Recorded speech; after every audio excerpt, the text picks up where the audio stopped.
They said I was selfish for not sharing my grandfather's cabin, but they didn't know I had proof of their secret deal behind my back.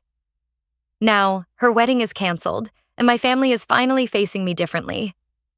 When my aunt turned to me during dinner and said, "You're being really unfair, Taryn. It's just a house." I almost choked on my wine. Just a house?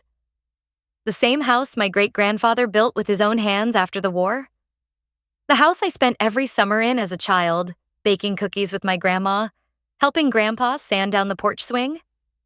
The house he left specifically to me because he said I was the only one who understood what it meant to protect something? Yeah. Apparently, to my family, that was just a house. I'm Taryn, 29, and apparently I've become the villain of my own family's narrative. I grew up in a big, tight-knit family in rural Ohio. Big Sunday dinners, potlucks, and bonfire nights were our thing. On the surface, we were one of those wholesome families you see in TV commercials. But if you scratched even a little below the surface, you'd see the favoritism. And it always revolved around one person, my cousin Brendan. Brendan is the golden child. Always has been. My mom used to say he shined in every room, whatever that meant. He got away with everything. From crashing his dad's truck in high school to dropping out of college without telling anyone until graduation week. And yet, every time the family would rally around him with excuses. Meanwhile, I was the responsible one. I worked part-time in high school, put myself through community college, and have had the same job for 6 years now. I never asked for much. And maybe that's why they thought they could take something from me without a fight. 5 years ago, my great-grandpa passed. He was my favorite person in the world. Gruff but kind, old school but thoughtful. He taught me how to drive a stick shift and how to change a flat tire. When his will was read, I found out he'd left me the cabin by the lake. But there were conditions. I wouldn't gain full ownership until I turned 30, and I could only use it for primary residence or independent work. Grandpa wanted me to use it as a home or start a small business. No flipping, no renting it out. I was honored. I made plans to turn it into a lakeside photo studio, something I've dreamed of for years. I even have the branding done and a Pinterest board titled Cabin Dreams. Then Brendan got engaged to Delaney. Delaney is difficult to describe. Think shiny, Pinterest-perfect sorority president energy. She's got that sweet, sugary tone that hides steel underneath. At first, I liked her. She was charming, seemed genuinely excited to be part of our family. But then, things shifted. During a Sunday dinner a few months ago, Delaney brought up the cabin. Casually at first. She said, "Isn't it crazy that the house is just sitting there? If it were me, I'd totally turn it into a honeymoon rental." Everyone laughed. I forced a smile, trying not to read into it. But then she kept bringing it up. Every family event after that, she'd somehow loop the conversation back to the cabin. "It's such a shame to let such a beautiful place collect dust," she'd say. Or, "Brendan and I would love a lakeside wedding, but venues are so expensive these days." It started to feel less like chit-chat and more like suggestion. Then came the dinner where Brendan looked me straight in the eye and said, "You're not even using the place, Taryn. Why not let us host the wedding there? Grandpa would have wanted it to be shared." And when I reminded him of the will, of how I wasn't even allowed to unlock the front door without meeting the conditions, he smirked. "I'm sure no one would know. It's not like you're living there." I was stunned. But what came next was worse. My parents, sitting at the table, said nothing. My mom looked down at her plate. My dad just cleared his throat and changed the subject. No one had my back. That night, I cried in my car for 30 minutes before I could even drive home. I didn't know it then, but that dinner was just the beginning. Because the very next week, I got a text from Delaney that said, "Hey, Brendan and I are thinking of visiting the cabin this weekend to take some engagement photos. Hope that's okay." I hadn't given them the key. I never said yes. So how the hell were they planning to get inside? The second I saw that text from Delaney, "Hope that's okay," my stomach dropped. They were going to the cabin, without my permission, without a key. I didn't even respond. I jumped in my car, shaking, and drove straight to the property. It was a 45-minute drive, and I don't think I blinked once the entire way. My brain was spinning. How would they get inside? Would they really break in? Would they damage something? When I turned down the familiar gravel road and saw Brendan's truck already parked outside, I nearly lost it. They were inside. I parked behind them and stormed toward the porch. The front door, my great-grandfather's handmade oak door, was wide open.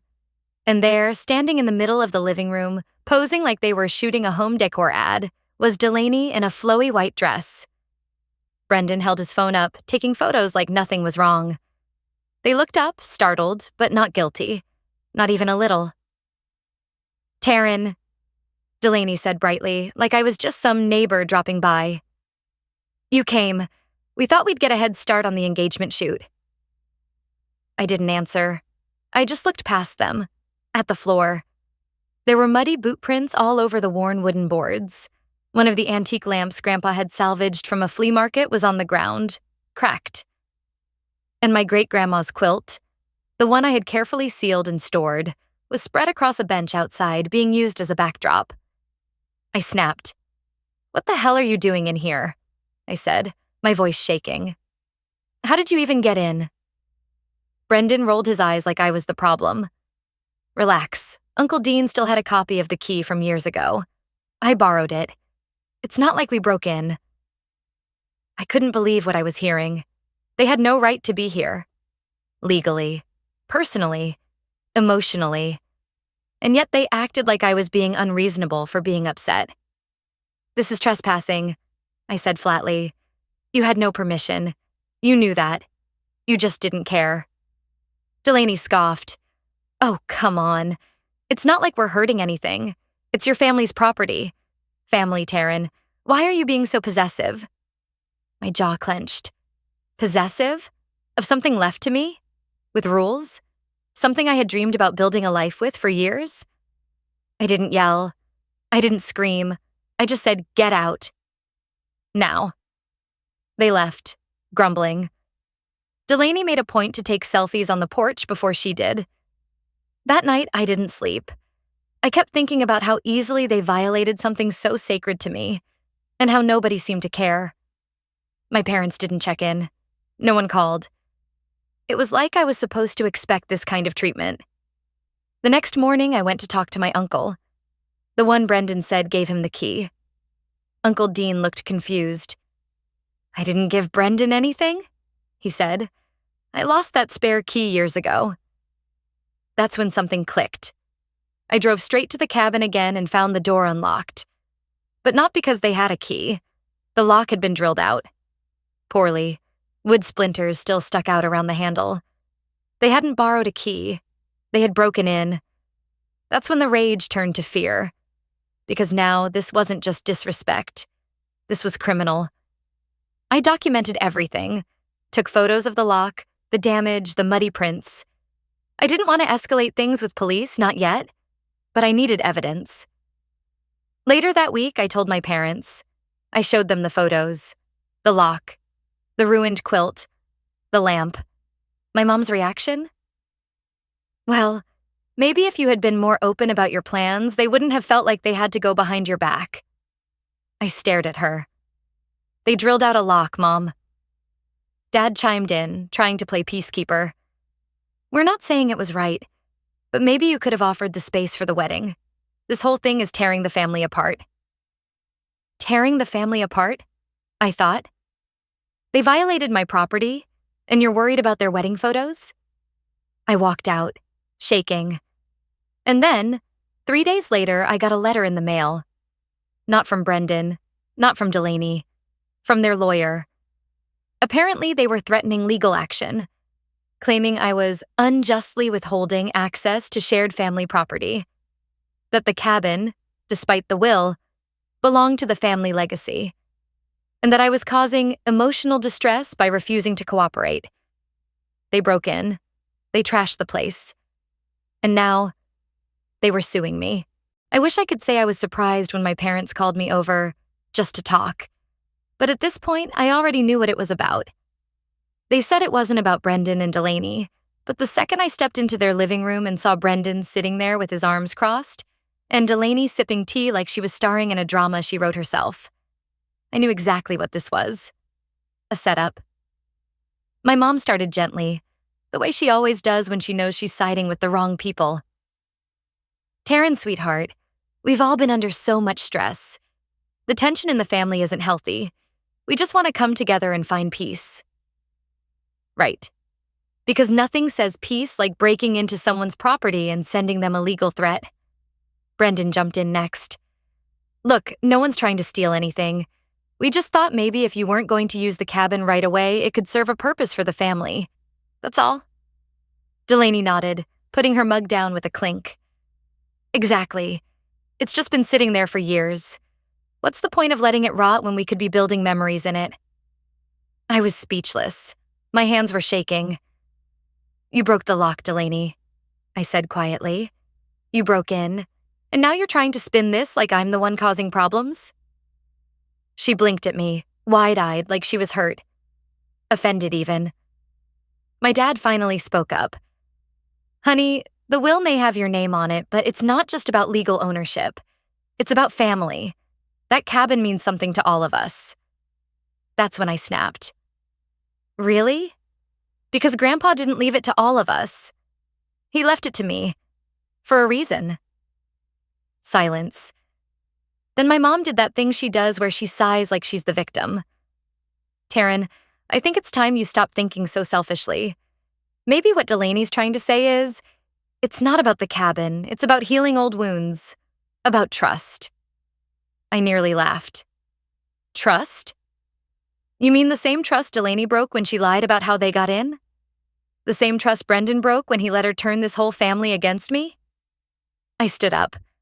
I'm not here to negotiate. I'm not giving up the cabin. Not a piece of it. Not for a wedding. Not for some fake family reconciliation. Not for anything. Brendan's face twisted, like he hadn't expected me to push back so directly. Delaney, though, didn't even flinch.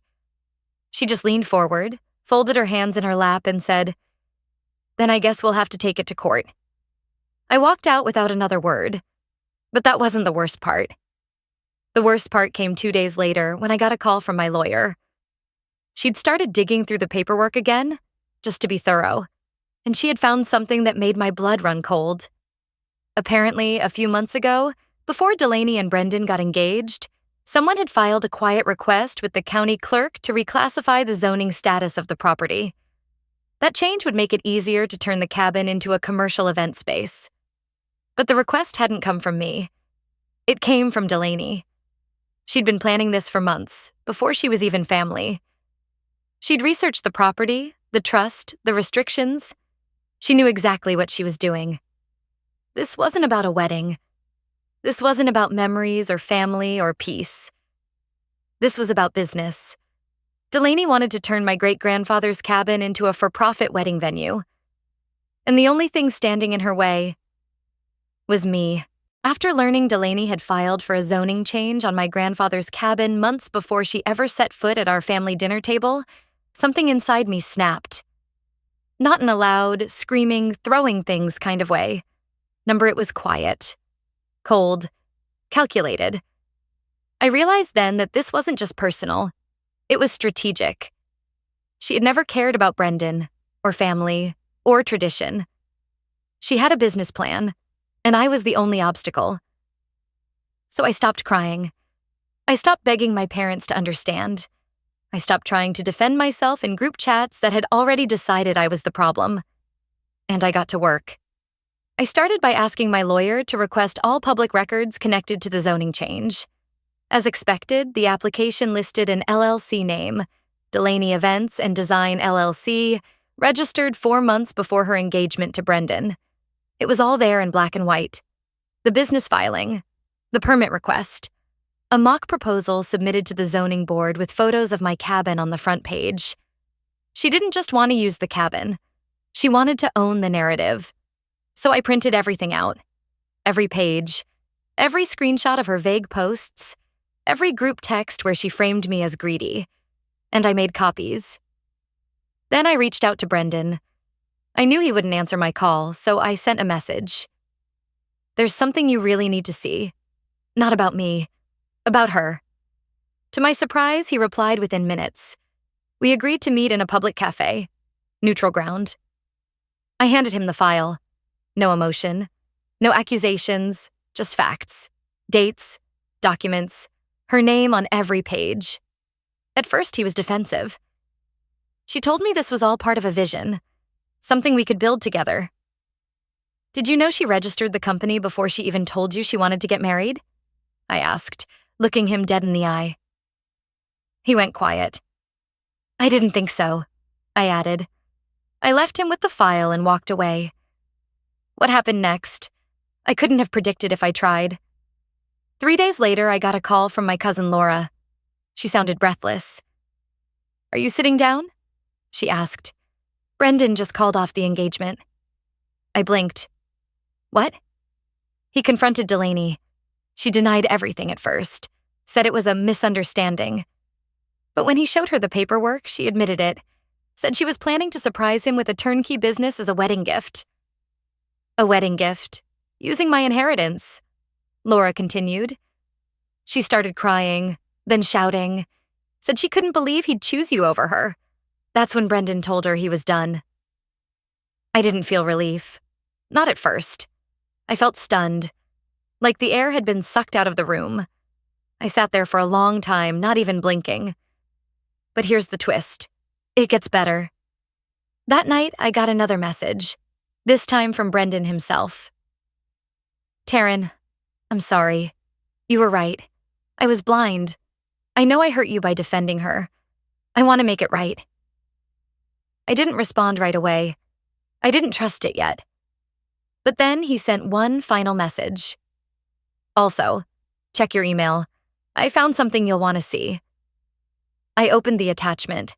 It was a signed lease agreement draft, dated 3 months ago between Delaney Events and Design and my parents. They had agreed to rent out the cabin behind my back once I turned 30, promising Delaney exclusive access. My own parents. They knew. They were in on it. And they had planned to sell me out all along. After finding that lease agreement in my inbox, the one with my parents' signatures, selling access to my grandfather's cabin behind my back, I felt something I hadn't let myself feel in weeks. Clarity. All the confusion, guilt, and doubt. Gone. Replaced by something sharper, steadier. I didn't yell. I didn't confront them right away. I knew now that anger wouldn't work. They didn't respect emotion. They only understood consequences. So I called my lawyer the next morning. She went silent after reading the lease document. Then she said, "It's time." She helped me file a formal cease and desist against not just Delaney, but also my parents. It outlined the legal boundaries of the trust, included documentation of the lease, and made it clear that any unauthorized use of the cabin would result in immediate legal action. Then I submitted a report to the county's zoning board, attaching the business filing, photos, and zoning manipulation request. Delaney's application for commercial use was flagged for fraudulent misrepresentation. I didn't stop there. With my lawyer's help, we also filed a petition to tighten the trust. It passed. From now on, no one but me would have keyholder access, not even my parents. It felt cold. But it also felt right. The fallout was nuclear. Brendan went completely silent. He packed up his things and moved out of the apartment he shared with Delaney within days. Word spread fast, especially after the zoning board launched an investigation into her business practices. Delaney's name? Blacklisted in every vendor circle she tried to build connections in. The wedding planning dream she'd bragged about for months? Gone overnight. But the part that hit hardest? My parents. At first, they denied everything. Delaney tricked us, my mom said.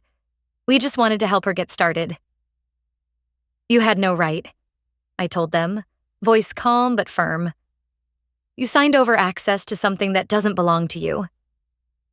My dad didn't even meet my eyes. That was the last conversation we had for weeks. They reached out a few times. Small things. A forwarded meme. A photo of a dog in a sweater. Nothing that acknowledged what had happened. Nothing real. I didn't respond. It wasn't until my birthday, my 30th, that my dad showed up at my door with tears in his eyes and a box in his hands. Inside was the original lease agreement, ripped in half. "We betrayed your trust," he said. "We were wrong. All of it. I don't expect forgiveness, but I hope someday you'll let us earn it." I didn't answer right away. Instead, I invited him inside. For the first time in months. Healing isn't linear. It's not neat. But this moment felt like a door finally creaked open again. As for me, I finally got the cabin keys. I moved in last week. I'm turning the back room into my dream studio, just like I'd always planned. It's peaceful here. Quiet. The kind of quiet that comes after the storm, not before it. And sometimes when I sit on the porch swing Grandpa built, I smile. Because they thought I'd break. Instead, I rebuilt everything they tried to steal and made it mine again. Family doesn't mean ownership. It means respect. And when respect is gone, it's okay to walk away. Sometimes the justice you need is choosing yourself. If you've ever had to stand your ground, even when no one believed you, drop a 3 in the comments. And hey, if you like stories like this, consider subscribing. I've got more real-life Reddit stories about healing, boundaries, and the power of not staying quiet.